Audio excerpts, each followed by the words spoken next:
راجہ احمد سوال کر رہے ہیں، یہ کہہ رہے ہیں ہمارے یہاں گلی محلے میں کسی گھر میں انتقال ہو جائے تو گھر کے سامنے مہمانوں کے بیٹھنے کے لیے گلی کو کناتے لگا کر بند کر دیا جاتا ہے، تو کہیں کہیں تو 1 سے 2 دن تک بھی بند رکھا جاتا ہے، ان کا ایسا کرنا کیسا ہے؟ یہ منع ہے۔ ویسے بھی تعزیت کے لیے باردری بچھا کر لوگوں کو جمع کرنے کی بھی کوئی پذیرائی نہیں ہے، بچنا چاہیے۔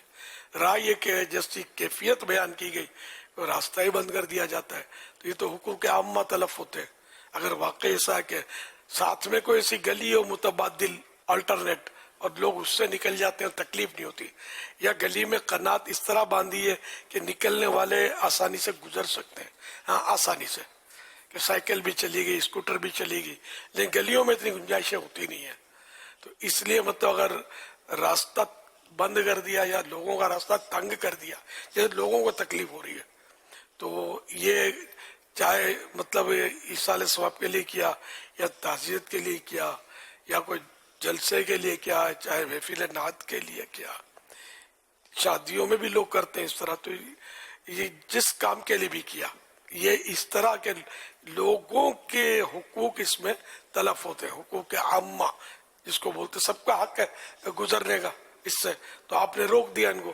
تو یہ ناجائز ہے۔ جو گلیوں میں میت کے لیے بچھاتے، اب ان کو یہ آپ کی بات پہنچے گی تو بولو بھائی حضرت کو یہ تو کہیں کہ ہمیں کو بتا دے بھائی ہم کہاں بیٹھے ہیں، میت کے لیے ہو گیا، اب ایصال ثواب کے لیے آ رہے ہیں، فاتحہ کرنا ہے، اب کہاں جائے بھائی، گھر تو ہے اتنا سا، چھت پر چڑھے تو ہم چڑھ نہیں سکتے، گلی میں بیٹھتے تو کہتے بھائی گلی بند ہو جاتی ہے، تو اب کیا کرے بھائی، ہمیں تو بھی تو تعزیت تو کرنی ہے نا۔ حضرت تو فرماتے ہیں کہ بھائی یہ تعزیت کرنی چاہیے، اب تعزیت کے لیے حضرت فرماتے ہیں کہ گلی میں چادر نہ بچھاؤ، گلی میں ٹینٹ نہ لگاؤ،